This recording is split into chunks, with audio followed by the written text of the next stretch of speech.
Okay. What did he say?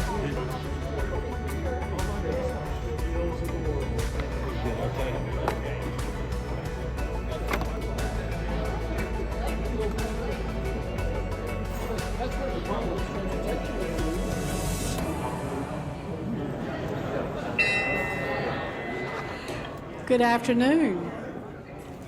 I am so happy to see all of you, and before we stand, I'm trying to figure out what my fun fact will be for the day. I don't have it, but what is the most visited tourist location in North Carolina?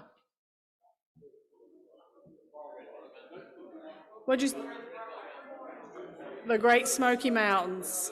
The Great Smoky Mountains. Can you guess how many people attend that annually?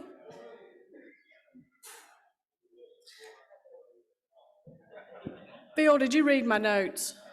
Are you sure? I'm just joking. It's higher than anything anyone has guessed so far. It says 12 million, so we'll see. All right. Well, welcome. We are happy to have all of you. It's a great day to be a Kiwanian. Kids need Kiwanis, and Kiwanis needs you. Please join me in saying our defining statement on the board. Kiwanis is a global organization of volunteers dedicated to improving the world, one child and one community at a time. I pledge allegiance to the flag of the United States of America and to the republic for which it stands, one nation, under God, indivisible, with liberty and justice for all. Clay, will you lead us in song today? Certainly. I need to borrow a book. I chose a song today. I'm not sure that it's in the book, but if you don't know it, please exit over here because you will be shamed. Once a month now, I want to sing happy birthday to the birthday people of the month. So we don't have that list yet, but let's sing happy birthday to our Kiwanians. Happy birthday to you. Happy birthday to you. Happy birthday, our Kiwanians. Happy birthday to you. Thank you. Thank you. Frank, will you share our invocation today? Okay, membership welfare. First of all, I've launched a GoFundMe page. We're taking up money because we want to get a golf cart so that Dabo Sweeney can ride to the loser's locker room.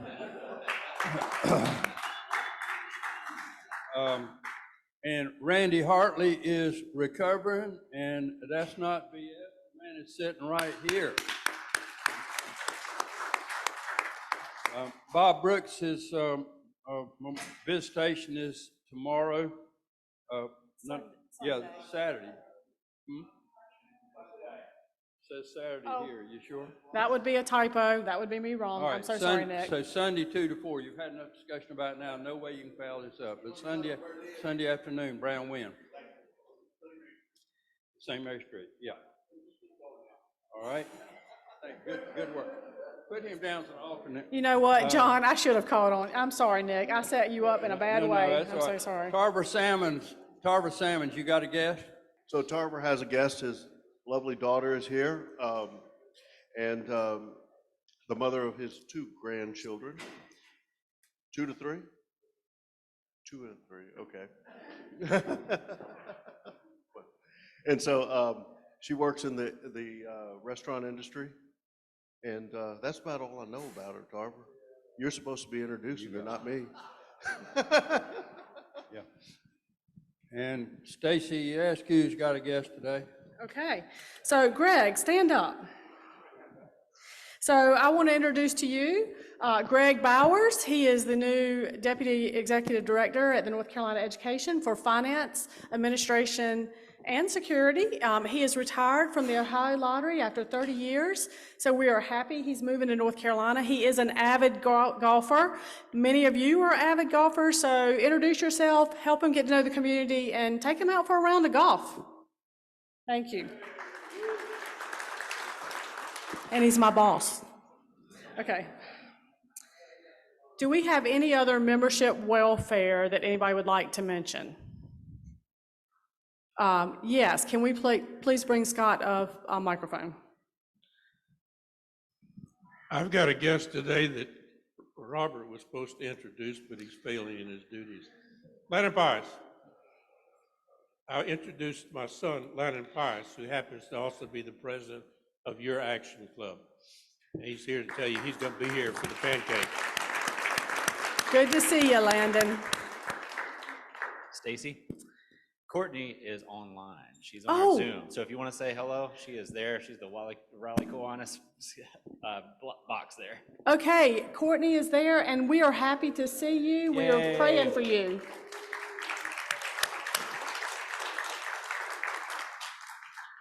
Clay, did you want to give an extra update on Courtney? Courtney's doing fantastic. She had her first chemo this past Wednesday, and is doing really well. After that, her husband Jeff is doing very well. He's also in chemo, but he's able to drive, and you never know he was in chemo. So I think they're doing both very well. Thank you for sharing, and let us know how to support them both. And so, are there any guests online that I cannot see? I'm looking for a cue in the back. Okay. We are happy to see all of you online. We do want you to come join us when you can. You're a part of our Kiwanis family, so thanks for being with us. We're going to move right into announcements. I don't know where the microphone is, but I know that there's several folks that need it. Meredith, you want to start us off? I am pinch hitting for Frances today to talk about sponsorships for the pancake breakfast. And she asked me to go ahead and announce who has pledged their sponsorship now. So far we have April Blackwell, Baird, Bond Roofing, Friends of the Lottery, Glenwood Agency, Grist Realty, Mike Davis Public Relations, Norton Collar Lund Lilly PLLC, Pendleton Financial Wealth Financial Management, Pointer and Sproul, Robert Cooper, Sanford Bailey, Tom Bradshaw, Trimeco Incorporated, Yep. Williams Mullen, Youngmore and Henderson, PA, and then she just emailed me Cynthia Ball as well. So it's a pretty good list thus far, but we can do better. The deadline for sponsorships is September 30th. The print date for t-shirts and placemats is the second week of October, so you don't really have much time beyond that. I've got sponsorship forms here if you would like to take some with you, or I can email them to you. Thank you. So I know a number of you received calls this week, so thank you for answering the call. And if you haven't heard from us, you'll be getting a call in the next couple weeks. So thank you, Meredith. Do we want to do the drawing now for the 50-50? That's your call. Landon, can I get you to walk toward Meredith? Meredith's going to come to the front. If you'll come to the front with me.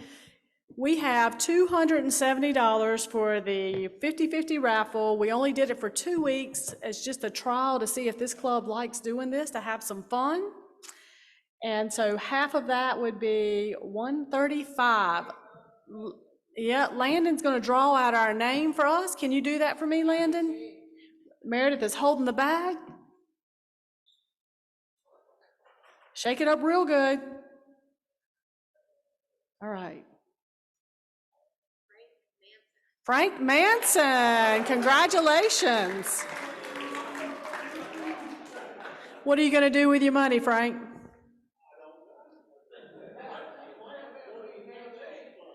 Or the pancake breakfast? And a handshake. Landon wants you to give him a handshake. Thank you so much. Yes, I was just looking for Sandra, and we need a microphone, or you can come up here, Sandra. I can step away from the mic. Just real quickly, the past president's luncheon is the 21st. If you have not RSVP'd yet, please let me know. I'll be here until the end of the meeting. You can tell me or send me an email. Thanks. Thank you, Sandra. And we have one other thing. The fourth Friday of each month, we serve at the Salvation Army. Robbie Wooten and Robert Cooper, thank you so much for serving last month.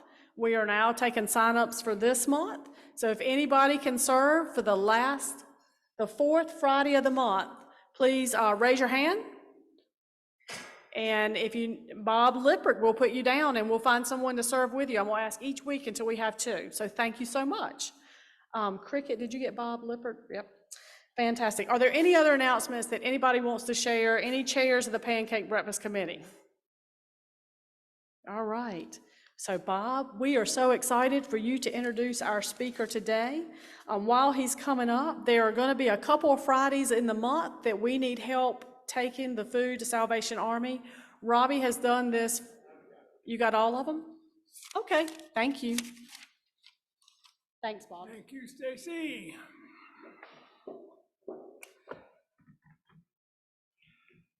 My daughter Beth was among the first to greet Faduma, Osman, and her family when they arrived in Charlotte in 2004 in Kenya. So Beth has known them for these 19 years, and she would be here today, but she had to be in Cincinnati today, but she wrote this. I edited it slightly because I've known them not nearly as well as she has, but I've known Faduma and her family for about 20 years. Joy, pride, humility, brilliance, and courage are just a few of the words I can use to describe Faduma Osman. Faduma was born in a refugee camp. She has 8 siblings. Her mother has seen and been a victim of unimaginable atrocities. Her parents were refugees for over a decade, sometimes living in the bush, often walking great distances to escape to safety. We were the lucky ones. When the Osmans were selected from a lottery to allow 15,000 persons from Kakuma, a refugee camp in Kenya, to come to the United States. While they are the poorest people, Beth writes, that I have ever met.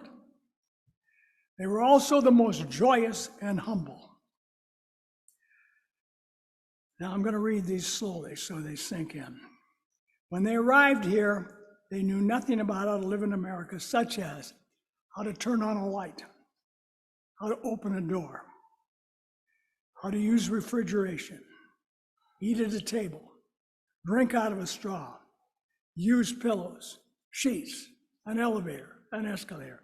It could go on and on. But they figured it out and truly believe in the American dream. You're going to understand why shortly, because they're living it. Faduma was a member of the Key Club at Myers Park High School in Charlotte. She works at Chick-fil-A there and here, just down the street. And she is a recipient of the Pac Promise Scholarship at NC State, full ride scholarship. Knowing Faduma is one of the most special things that there is, writes Beth, and that's the truth. Come on up, Faduma.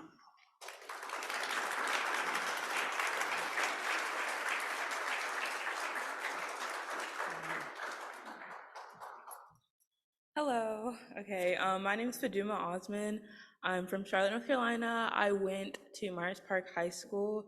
I graduated in 2021, and I now go to NC State, where I'm a biomedical engineering major, and I'm a junior. So I guess I'll just start from the beginning, I guess. So my family moved to Charlotte in 2004. I was only 1 year old. I was born in, so my parents were like living in different like refugee camps in Kenya because they were fleeing like the wars in Somalia. So it was my mom and my dad who came from Somalia to Kenya, and then my 5 siblings, so I have 4 older brothers and then me, we were all born in like different refugee camps just within Kenya. So it was just basically just they were just trying to escape like all the wars. Like there was this huge civil war going on in Somalia, and just a lot of like bad stuff going on. So they were just trying to escape that, and they were trying to give like us like a chance to like live like a better life. And the funny thing is that like my parents, like the United States wasn't even like the country that was on their mind for like seeking refuge. They were expecting somewhere like Mozambique or Zimbabwe, something like that, somewhere like within Africa. But I think I don't remember which organization it was, but they told my parents, they were like we can take you to like the United States. And before, like when they would think of the United States, they would, you know, just see what they saw like in the magazines on the shelves. Like, you know, you see like movie stars and like you see, you know, models and, you know, whatever. So they basically thought America was just like this place for like perfect people, where like people like them like couldn't really go there. So that's like, it wasn't something that they ever like thought they would be able to do. And it was just like the shock, you know. And so obviously they were like, yes, like we want to go there. And I always tell this story because it's really funny. So I was only 1 year old, so I don't remember this at all. But obviously this is the first time my parents were on a plane. So we were, you know, they took us on a plane, we're coming here. And there was a blizzard in 2004. I don't know if you guys remember that or not, but there was this blizzard, or maybe it was just like a really big snowstorm. So my dad like looks out the window and he's like freaking out because like, he's like, what is going on? Like, why is there so much white stuff on the ground? Like, is this America? Like, and he's like, and my dad has like asthma and stuff. So he's like, oh my God, like, I don't know if I'm able to live here. Like, what is going on? And my aunt, she was coming with us and she was 18 at the time. So, and she would, you know, went to like the schools and stuff, and she was like, that's just snow, like it's something that falls from the sky, it's like rain, but it's just cold. And he's just like freaking out. He's like, I've never seen snow a day in his life. And he lives in Africa, like it doesn't snow there. So they're like really shocked. Anyway, and so coming here, like it's basically like coming to a whole new world. Like it is completely different. Like everything about being here is different. Like from the homes, the cars, the stores, the schools, like everything was just so different. So coming here was like, they just didn't know, you know, where to start, what to do. But luckily they found, we call her Auntie Hogue, Beth, Auntie Hogue and another woman, Miss Monica. And they basically kind of helped us like get used to like the US, whatever. And I mean, and it wasn't like easy. I think my parents, like they weren't expecting it to be like easy, you know, like coming to like this new country. So we obviously like experienced a lot of like problems and I don't know if that's the right word, but problems and stuff, just because like you come to a place and then they basically just placed my dad at a job.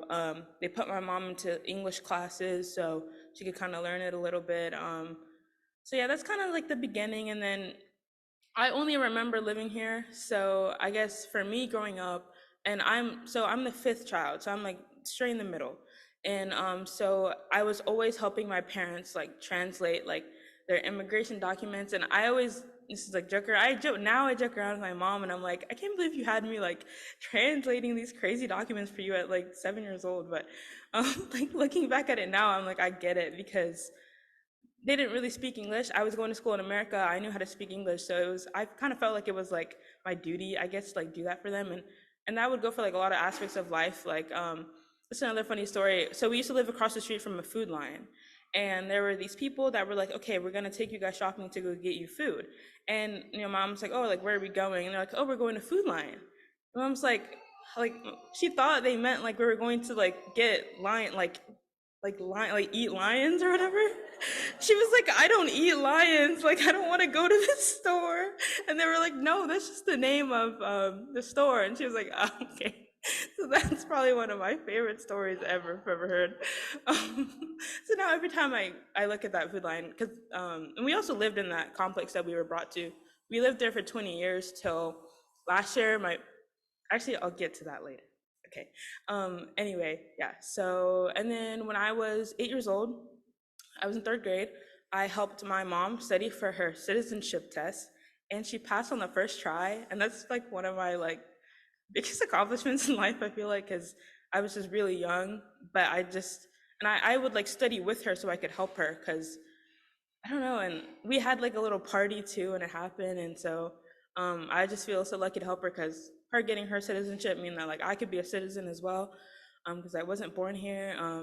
So yeah, there's just a lot we've gone through and dealt with, and through high school and stuff like that. And so I guess kind of my personal story.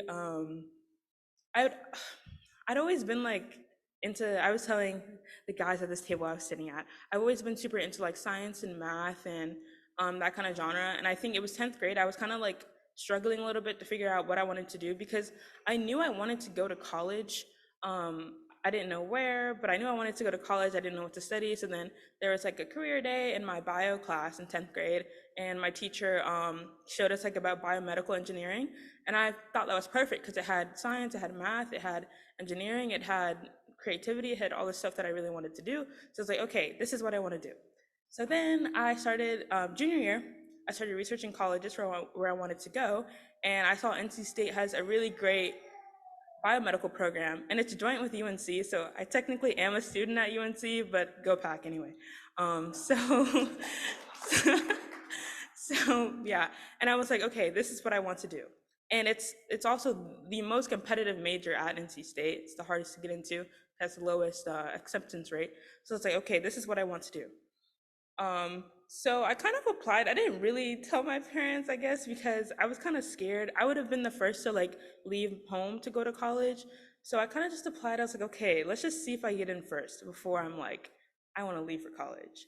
So I applied, and then I ended up getting into the school, and I was telling them, I was like, I got into this school. It's a really good school. My mom was like, oh, where is it? And I was like, oh, it's like at it's NC State. She's like, where's that? I'm like, it's in Raleigh. Like, oh, how far is that? And I'm like, oh, it's like 2.5 hours. And she's like, will you be going like and coming back? And I was like, no, I think I would be living there. And she was very hesitant at first, because like in our culture, it's not like common for like a girl or their daughter to like leave home unless she's like getting married. And that was like the norm back in Somalia and Kenya. So that's like what they were used to. So they were very, very, very hesitant. And they were just like, why would you want to leave? Like, this isn't what you're supposed to, like, you're supposed to stay at home. Like, I don't understand why you need to go to college away. They're like, UNC Charlotte's, just 20 minutes away. And I didn't want to go to UNC Charlotte. So I was just like, well, I kind of just explained to them, like, this is kind of my dream. Like, this is the reason why you guys brought us here, so that like we could have this opportunity to like be great and to be successful in life. And it took a lot of convincing though, my brothers and me. It took a little while. I had already like what do? You like say you want to go to the school? I'd already did that before even knowing that my parents would be okay with it. So I was like, I'm gonna like convince them that this is where I want to go. This is what I want to do. So then they were kind of just like, okay. So then March comes around, and I get a letter in the mail. Open the letter, and it's from NC State, and it's from the Pac Promise Scholarship Program, basically telling me that I was getting a full ride for all 4 years, all 8 semesters. And thank you. So I literally remember getting this letter, like screaming, like jumping up and down. I go to my parents, and I'm like y'all won't even believe, like I just got a full ride to like NC State. And then they're like, okay, you can go there. So yeah, and I really am forever grateful for that, because I mean that was their sole purpose of bringing us here. Is we're literally chasing the American dream, and so to a lot of people that's like very like unattainable, but my parents and I, we always kind of had that image in our head that like we didn't just come here just to come here and to live the same life that we were living. Like we came here to like live a better life. So yeah, I got here freshman year, and at State they do this thing where you don't like get into the major when you get into the college, so you have to like take a bunch of classes and then you have to like apply to the major. So when I found that out, I was a little nervous because I was like, oh God, like I don't know if I'm gonna get it or not. So then I studied really hard. I did good in all my classes. I did some research. I did all this stuff, and then I applied, and then I got into the college. Really excited. So yeah, that's kind of it. I guess what I was alluding to earlier. So I have an older brother. His name is Ali. He went to UNC Charlotte. He majored in business analytics. He was actually the first person in our family to go to college, and so he works at a company. I don't remember the name. Beyond Trust. Yeah. So he works at Beyond Trust. He's an integration engineer or something. And so we were talking about getting a house for a really long time, because the same complex that we were brought to is the same one we had been living in for 20 years. Because, well, it's really hard to like get a house, I guess. And my dad's job was always super like on and off because he doesn't really speak English. So it's hard to get like a job if you don't really speak English in this country. So his job was really on and off. So we just couldn't really get to that point. So then my brother, once he started, I call it his big boy job. Once he got his big boy job, he started working. We were talking, we were like, okay, when I graduate, like we're gonna buy our parents' house. So then we were just talking, and then my brother, he got a new job, so he got a raise. And then around this time last year, he was like, I'm buying a house. And I was like, what are you talking about? Like, slow down. Like, what do you mean you're buying a house? And he's like, I think like we're ready. Like we've been living this complex for too long. It's not really like meeting our needs now. Like we've been talking about getting a house for so long, and I have the opportunity to get one now, so I want to get one. And so then October, November of last year, he bought a house, and he like bought our family a house, and then moved us out of like the apartment complex. And I just think that's kind of like the epitome of everything. Like that's kind of like one of like the goals, like one of the reasons that like we even came here. And like I keep like repeating that, because it's like we came from literally like zero, nothing. We literally came from nothing, and now we live in a house. Like so it's like I don't know, it's just so cool. Like, and for me to like hear it out loud too, it's like we've really like come so far. And for me to like be in college, like I don't even think that's something my parents ever thought was possible. So yeah, that's basically it. I guess my post college plans. So I want to work in industry after. So I want to do either something pharmaceutical based or medical device based. I don't really know which one I want to do yet. And then down the line in my career, I do want to go back to Kenya or Somalia and work there and just like implement my practices there, because obviously their medicine isn't as developed and advanced as ours is here.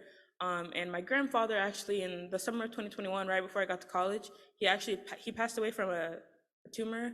And I felt like it was very treatable, and he lived in Somalia, so it was treatable. And I just think, I always tell people, I was like, I just know that like if he was here, if we were able to like bring him here, he could have gotten like better care and better treatment. So basically, like I just want to do that. I want to like prevent stuff like that from happening. Like if something's like unpreventable, I want to be able to prevent it from happening. So that's kind of like my goals, my career goals down the line. Yeah, that's basically all I have. Do you guys have any questions?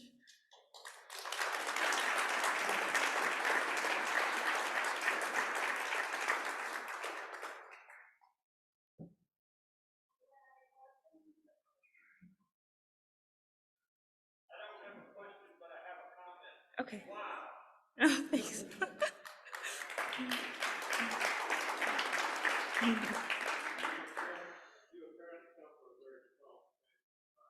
Mhm.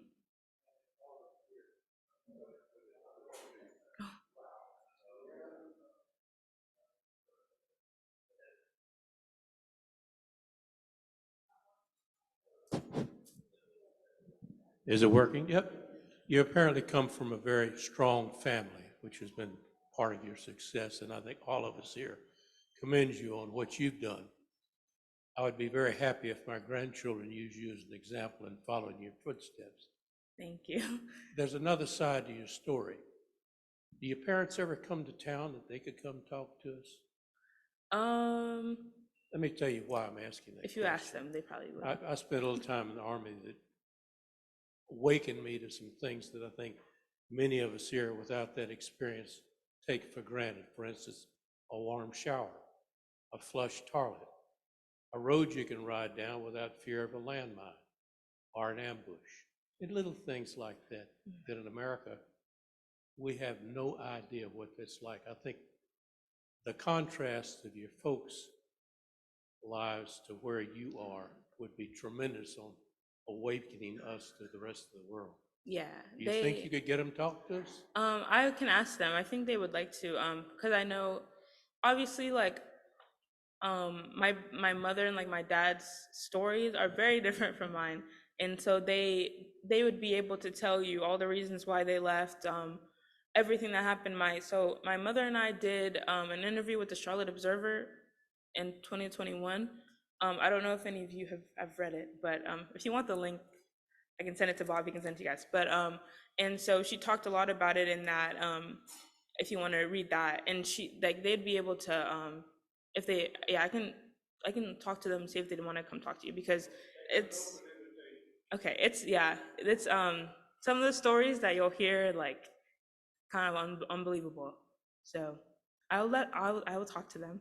Thank you.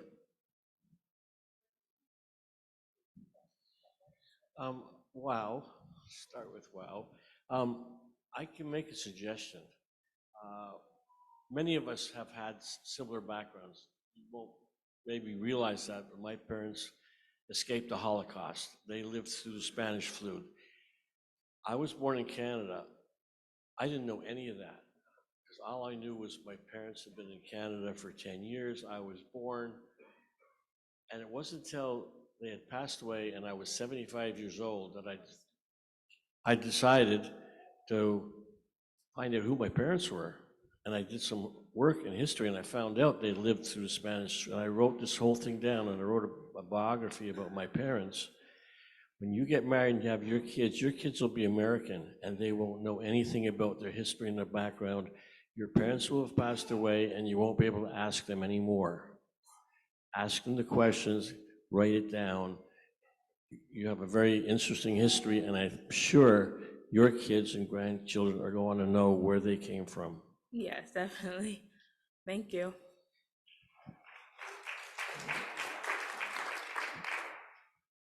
You made mention that your parents were selected in some type of a lottery. Can you tell us more about that? Yes, so it was like an application. They would be able to tell you better than I can, but it was basically just like an application, and you just applied. Yeah, I'm not 100% sure. I can get back to you on that if I go ask my mom, but they'd be able to tell you a little bit more about that. But basically, you do just get selected. So not everyone gets picked. And the rest of them stayed over there in the refugee camps. Now, when they were in the refugee camps, were they safe from the Somalians and whatever else that was going on?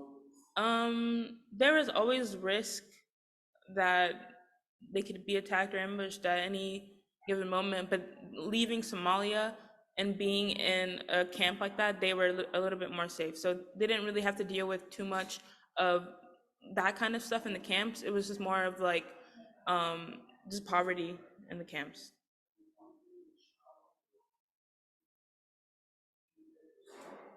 Faduma, Beth has told me about one of your brothers who almost starved to death. Mm-hmm. How's this? Faduma, Beth has told me about one of your brothers was within a day of starving to death. Could you tell us about that? Yes. So my brother that I was talking about, Ali, who graduated from UNC Charlotte, I think this was before I was born. So they were living in the camps at the time. And so in the camps, they give you food, but they give you, so it's like ration. So it's like food for 2 weeks. So you get food and then you don't get food for 2 weeks. So you have to make the food last, basically. And when you have a lot of like people in your family, it's obviously going to be hard to sort of like just get sustenance from that. So I think one of the days my brother, he was just hungry, I think, or they hadn't eaten, or maybe they had run out of food. They were waiting for like the next round of food to go out or whatever.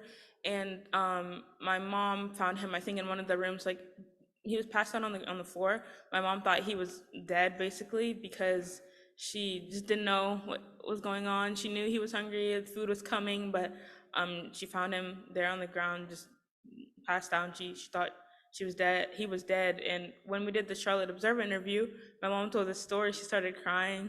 So that definitely was something very scary for her to have to go through. And Ali was the one that bought the house. Yeah, and he's the one who bought the house. Big full circle. Wow. Mm-hmm. Wow.